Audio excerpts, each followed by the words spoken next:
Градоначалникот на општина Карпош Стефчо Јакимовски е осуден на 3,5 години казна затвор за бесправна градба на новата општинска зграда. Судот му изрече казна затвор од 1 година за бесправната изградба на општинскиот објект за злоупотреба на службената положба и овластување, затворска казна од 3 години. Со оглед дека на обвинетиот СЈ му се суди истовремено за 2 кривични дела.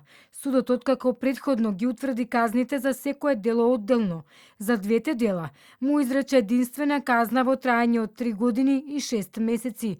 Во изречената казна затвор на обвинетиот му се засметува и времето поминато во куќен притвор.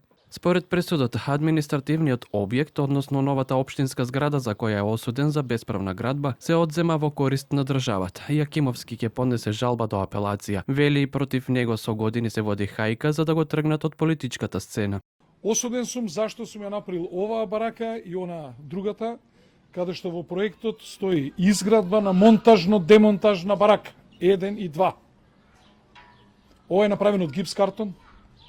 Според сите правилници и стандарди на Министерството за транспорт и врски се времени објекти и за времен објект имаме одлука на совет, но немаме решение за поставување на времен објект и за времен објект не може да се гони кривично. Освен Јакимовски, пресуда е донесена и за претходно вработен во општината, кој е условно осуден на казна затвор од 2 години, која нема да се изврши доколку во следните 5 години не стори ново кривично дело.